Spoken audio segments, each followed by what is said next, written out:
Hello students, welcome back to my channel. Vishal Gupta आपका teacher. कैसे हो आप सब स्टूडेंट्स? इस वीडियो में हम कंटिन्यू करने जा रहे हैं क्लास 11 का जो सब्जेक्ट है माइक्रो इकोनॉमिक्स का, उसका चैप्टर जो हमारा चल रहा है market equilibrium under perfect competition. उसका टॉपिक करेंगे शिफ्ट और change in supply and market equilibrium. तो स्टूडेंट्स सबसे पहले हम बात करें कि शिफ्ट और चेंज इन मार्केट इक्विलिब्रियम पे क्या प्रभाव पड़ेगा जब सप्लाई हैज़ टू एस्पेक्ट्स। मतलब शिफ्ट और change in supply has two aspects.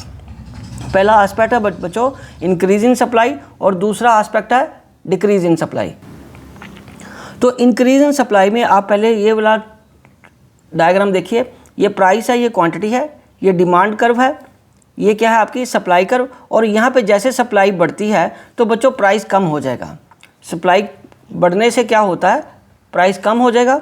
और in case of increase in supply demand remains unchanged. उसे डिमांड यदि अनचेंज रहती है तो due to increase in supply the supply curve shift to the right.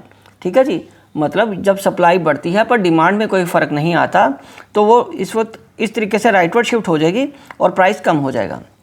और दूसरी डायग्राम में आप देख पा रहे हो डिक्रीज इन सप्लाई। तो इसमें क्या है बच्चों, प्राइस है, क्वांटिटी है, ये डिमांड है, सप्लाई कर्व। अब आगे सप्लाई क्या होगी, कम हो रही है, सप्लाई कम हो रही है। And in case of decrease in supply demand curves remain unchange due to decrease in supply. Supply curve shift to the left, ये लेफ्ट की तरफ शिफ्ट हो जाती है। ठीक है बच्चों, ये देखो ये दोनों डायग्राम्स, ये उसकी स्टेटमेंट। आप आराम से कूल माइंड से वीडियो को पॉज करके भी अपने नोट्स तैयार कर सकते हो। चलिए अब हम आगे बढ़ते हैं।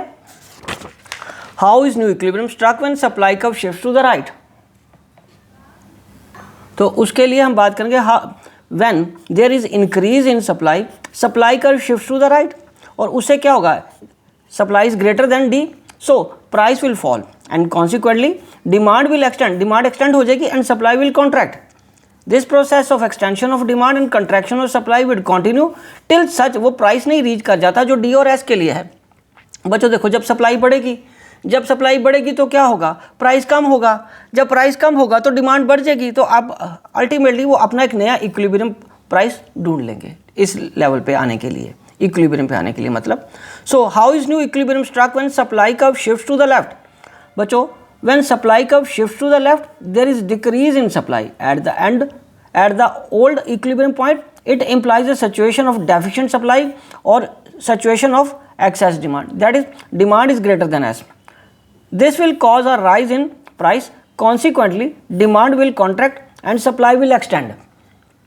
ठीक है स्टूडेंट्स, और this process of contraction of demand and extension of supply would continue till such a price is reached। जब तक वो फिर अपना नया इक्विलिब्रियम पॉइंट नहीं ढूंढ लेते। there will be new equilibrium point at this point।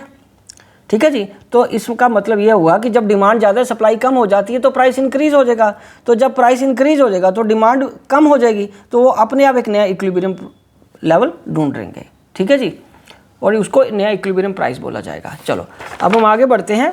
ये वाली डायग्राम्स के साथ एक बार मैं आपको दोबारा बता देता हूँ इस टॉपिक के बारे में। मेन यही था हमारा, यही टॉपिक था इंक्रीज इन सप्लाई। हमने इसी को अंडरस्टैंड किया और इसी को अंडरस्टैंड किया डिक्रीज इन सप्लाई का। उसके आपने इस तरीके से नोट्स बना लीजिए ताकि आपको इस क्वेश्चन को अटेम्प्ट करने में दिक्कत नहीं आए। जैसा कि मैंने आपको पहले भी बताया था कि ये चैप्टर थोड़ा सा लेंथी है क्योंकि इसमें बहुत सारी डायग्राम्स हैं। स्टूडेंट्स कंफ्यूज हो जाते हैं कि सर इतनी डायग्राम्स को हम कैसे अटेम्प्ट करें। तो इसलिए मैंने इसके टॉपिक वाइज हर एक हेड का अलग अलग वीडियो बना के आपको दिया है ताकि आपको इसको समझने में कोई दिक्कत ना आए। तो स्टूडेंट्स इसी के साथ मैं ये वीडियो कंक्लूड करता हूँ। और ये देखिए, मैं अगला पेज भी आपको दिखा देता हूँ कि जो ये अगला टॉपिक हमारा ये होगा। इस अगली वीडियो का टॉपिक है शिफ्ट चेंज इन सप्लाई और equilibrium price some exceptional situations. ये हम अगली वीडियो में करेंगे। इसलिए आप मेरे चैनल को यदि सब्सक्राइब नहीं किया हुआ तो मेरे चैनल को सब्सक्राइब कर लीजिए और वीडियो देख के लगातार अपना कोर्स कंप्लीट करते रहिए। Wishing you good luck.